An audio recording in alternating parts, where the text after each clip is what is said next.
ದೇವಸಸ್ಯ ಸಿನಿಮಾದ ಶೂಟಿಂಗ್ ಪೂರ್ಣಗೊಂಡಿದ್ದು ಕನ್ನಡ, ತೆಲುಗು, ಹಿಂದಿ ಸೇರಿದಂತೆ 5 ಭಾಷೆಗಳಲ್ಲಿ ಚಿತ್ರ ಬಿಡುಗಡೆಯಾಗಲು ಸಿದ್ಧವಾಗಿದೆ.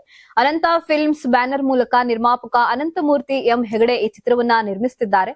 ಕತೆ ಮತ್ತು ಚಿತ್ರಕಥೆ ಬರೆದು ನಿರ್ದೇಶನ ಮಾಡಿರುವ ಕಾರ್ತಿಕ್ ಭಟ್ ಅವರಿಗೆ ಇದು ಮೊದಲ ನಿರ್ದೇಶನದ ಪ್ರಯತ್ನ. ಮಾಗಡಿ ರಸ್ತೆಯಲ್ಲಿರುವ ಪುಟ್ಟಣ್ಣ ಕಣಗಾಲ್ ಸ್ಟುಡಿಯೋನಲ್ಲಿ ಚಿತ್ರ ಕೊನೆಯ ದಿನದ ಚಿತ್ರೀಕರಣ ನಡೆದಿದ್ದು, ಈ ವೇಳೆ ಸುದ್ದಿಗೋಷ್ಠಿಯನ್ನ ಆಯೋಜಿಸಲಾಗಿತ್ತು. 1995ರ ಕಾಲಘಟ್ಟದಲ್ಲಿ ನಡೆಯುವ ನಮ್ಮ ಮಣ್ಣಿನ ಕಥೆಯನ್ನ ಚಿತ್ರದಲ್ಲಿ ಹೇಳಲಾಗ್ತಿದೆ ಎಂದು ಚಿತ್ರರಂಗ ತಿಳಿಸಿದೆ. ಇನ್ನು ಈ ಸಿನಿಮಾದ ವಿಶೇಷತೆ ಏನೆಂದ್ರೆ, ಸಿದ್ದಿ ಸಮುದಾಯದ ಕಲಾವಿದರ ಭಾಗವಹಿಸುವಿಕೆ. ಊರಲ್ಲಿ ಟ್ರ್ಯಾಕ್ಟರ್ ಚಾಲನೆ ಮಾಡುತ್ತಿದ್ದ ಸೆಲ್ವಿನ್ ದೇಸಾಯಿ ಅವರಿಗೆ ಈ ಚಿತ್ರದ ಮೂಲಕ ನಾಯಕನಾಗುವ ಅವಕಾಶ ದೊರೆತಿದೆ.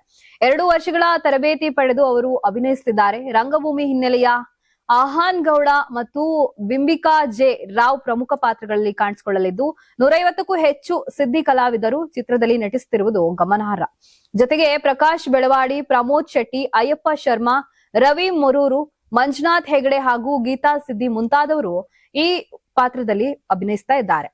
1995ರಲ್ಲಿ ಹಳ್ಳಿಯ ವಾತಾವರಣವನ್ನ ಮರುಸೃಷ್ಟಿಸಲು ವಿಶೇಷ ಸೆಟ್ ನಿರ್ಮಿಸಿ 93 ದಿನಗಳ ಕಾಲ ಚಿತ್ರೀಕರಣ ಮಾಡಲಾಗಿದೆ. ಬಹುತೇಕ ಚಿತ್ರೀಕರಣ ಉತ್ತರ ಕನ್ನಡದಲ್ಲಿ ನಡೆದಿದ್ದು, ಸಂಜೀವಿನಿ ಗಿಡ ಎಂಬ ವಿಶಿಷ್ಟ ಅಂಶ ಚಿತ್ರಕಥೆಯ ಕೇಂದ್ರ ಬಿಂದುವಾಗಿದೆ ಎಂದು ನಿರ್ಮಾಪಕರು ತಿಳಿಸಿದ್ದಾರೆ. ಶಿರಸಿ ಸುತ್ತಮುತ್ತಲಿನ ಕಾಡು ಪ್ರದೇಶಗಳಲ್ಲಿ ವಾಸಿಸುವ ಸಿದ್ದಿ ಸಮುದಾಯದ ಮತ್ತು 2 ಊರುಗಳ ನಡುವಿನ ಘಟನೆಗಳೇ ಚಿತ್ರದ ಕಥಾವಸ್ತು. ಈ ಚಿತ್ರಕ್ಕೆ ಯಶವಂತ್ ಛಾಯಾಗ್ರಹಣ ಮಾಡಿದ್ದು, ಹರಿ ಅಜಯ್ ಸಂಗೀತ ನೀಡಿದ್ದಾರೆ ಹಾಗೂ ಶ್ರೀಕಾಂತ್ ಸಂಕಲನ ಕಾರ್ಯ ನಿರ್ವಹಿಸಿದ್ದಾರೆ. Karnataka TV leader awards 2025 best MLA nomination Bengaluru ವಿಭಾಗ ಎಸ್ಆರ್ ವಿಶ್ವನಾಥ್ ಯಲಹಂಕ ಕ್ಷೇತ್ರ, ಪ್ರಿಯಾ ಕೃಷ್ಣ ಗೋವಿಂದರಾಜನಗರ ಕ್ಷೇತ್ರ, ಎಚ್ಸಿ ಬಾಲಕೃಷ್ಣ ಮಾಗಡಿ ಕ್ಷೇತ್ರ, ಸತೀಶ್ ರೆಡ್ಡಿ ಬೊಮ್ಮನಹಳ್ಳಿ ಕ್ಷೇತ್ರ, ಉದಯ್ ಬಿ ಗರುಡಾಚಾರ್ ಚಿಕ್ಕಪೇಟೆ ಕ್ಷೇತ್ರ, ಎಸ್ ರಘು ಸಿವಿರಾಮನ್ ನಗರ ಕ್ಷೇತ್ರ, ರಿಜ್ವಾನ್ ಅರ್ಷದ್ ಶಿವಾಜಿನಗರ ಕ್ಷೇತ್ರ, ಎನ್ಎ ಆರಿಸ್ ಶಾಂತಿನಗರ ಕ್ಷೇತ್ರ, ಶರತ್ ಬಚ್ಚೇಗೌಡ ಹೊಸಕೋಟೆ ಕ್ಷೇತ್ರ, ಧೀರಜ್ ಮುನಿರಾಜು ದೊಡ್ಡಬಳ್ಳಾಪುರ ಕ್ಷೇತ್ರ, ಎನ್ ಶ್ರೀನಿವಾಸಯ್ಯ ನೆಲಮಂಗಲ ಕ್ಷೇತ್ರ, ಎಂ ಕೃಷ್ಣಪ್ಪ ಬೆಂಗಳೂರು ದಕ್ಷಿಣ ಕ್ಷೇತ್ರ.